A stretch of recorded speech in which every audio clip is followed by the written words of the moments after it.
Likelihood of consumer purchase of an advertised product versus a non-advertised product by Allison K. BESWICK at Emporia State University with faculty sponsors Dr. Kathy Grover and Dr. Keith Wiley.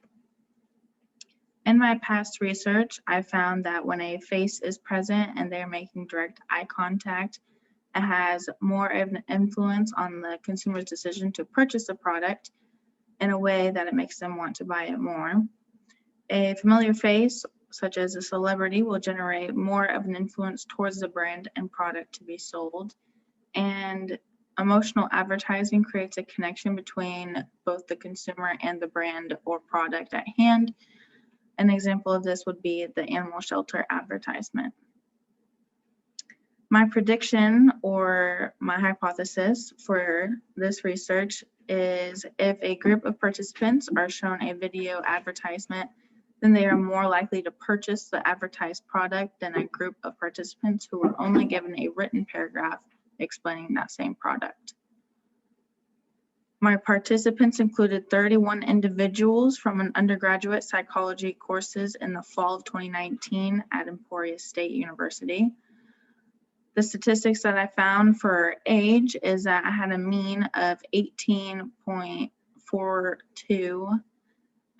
This means that the majority of my participants were around the age of 18, with a standard deviation of 0.67, and my N or my total participants was 31.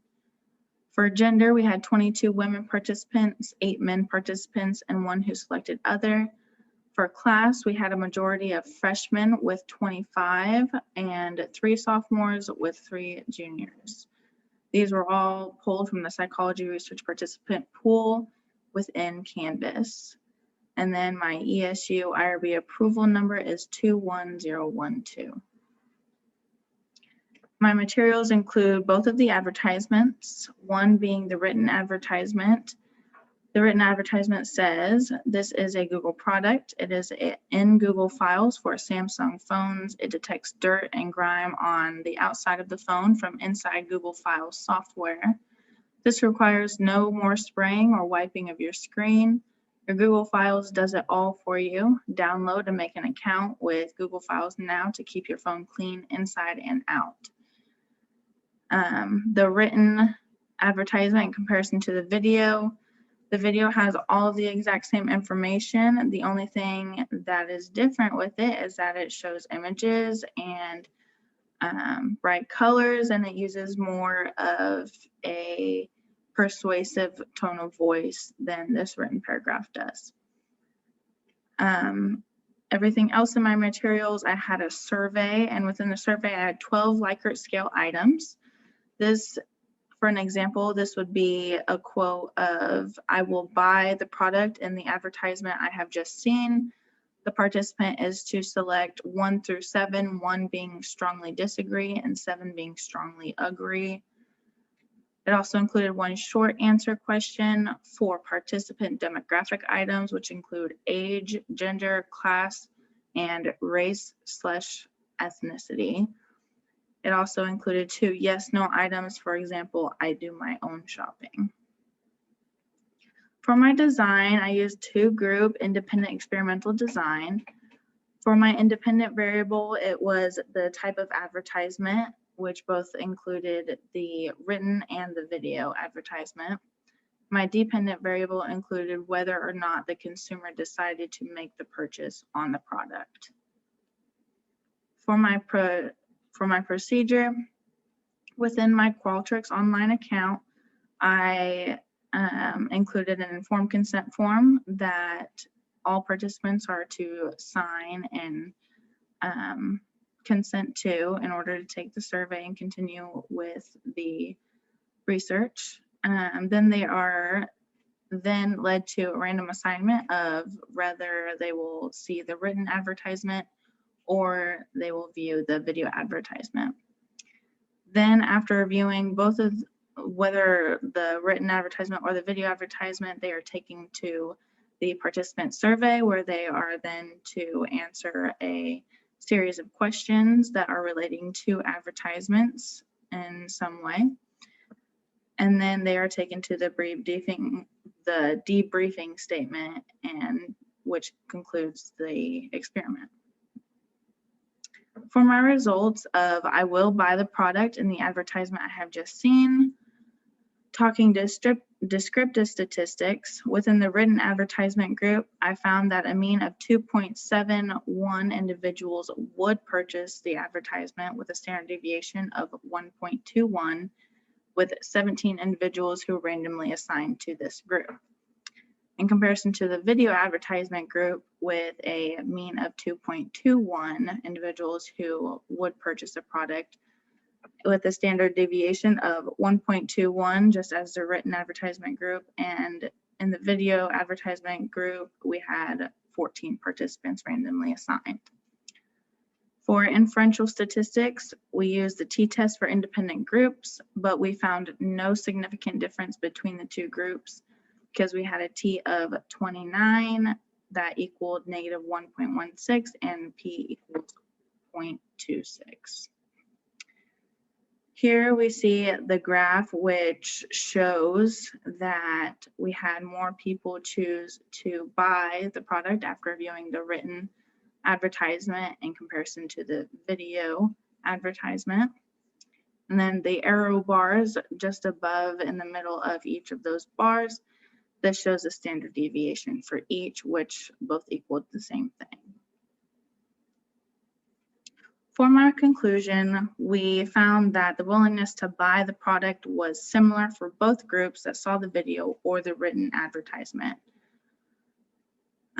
In comparison to my past research, I found that visual advertisements such as faces, eye contact, color, and movement do affect the consumer's decision to purchase the product. And this was found in Adil's article.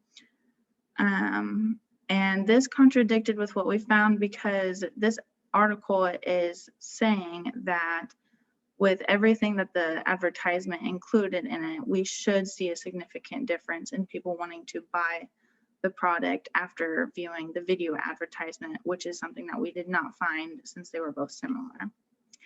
I also found that even though the video advertisement met all of the predicted requirements as specified in Woodside, it would need to be considered a good advertisement, but since we did not find any significant difference, it was not what we had predicted from the beginning, so therefore, again, it did contradict from our conclusions. My limitations throughout this research was the convenience sample of undergraduates. We were in a COVID pandemic and are in a COVID pandemic, and we were only online. For my future research ideas looking ahead to possibly make this experiment any better, I thought a little further into having a third option of just a picture of the advertisement without having any explanation of what the advertisement does. Then I have another option of having a larger and more specific target audience. For this instance, we had a very limited amount of people to choose from. We had people from the psychology department of ESU enrolled in classes to choose from, and whoever was willing to enroll in taking the survey. So if I had a larger pool of, say, 100 plus people, then maybe we would be able to limit it down to more of a difference between both the video and the written advertisement. And then a third option would be to focus more on a universal product that people use more frequently in comparison to this specific advertised product. This was specifically for Samsung phone users. Therefore, someone who uses an iPhone or any other type of device would not be able to use this specific Google file because it's specifically for Samsung phones. So if you were an iPhone user, maybe you automatically clicked that you would not buy the product simply because you only have an iPhone. So if there was a product that we could find that everyone uses and it's not specific to a certain group of people, then we would be able to find more realistic answer. So throughout all of this, the bottom line would be that we found one variable that relates to advertising and how people connect to it, which our findings were that there was no significant difference. But we also found that there are countless other variables that would have an influence on the consumer's relationship with the product. For example, target audience, as we have talked about, brand awareness, and the product itself, and so many more options that we found throughout the research, and explaining why we found that there was no significant difference. There is an unlimited amount of reasons, and if we were able to take all of those into account, we would be able to find a more realistic answer as well. This is a list of my references that I used. And then for my acknowledgements, I would like to give a big thank you to all of the participants who took part in my study, and Dr. Wiley and Dr. Grover, along with all of the teacher's assistants who helped me along the way.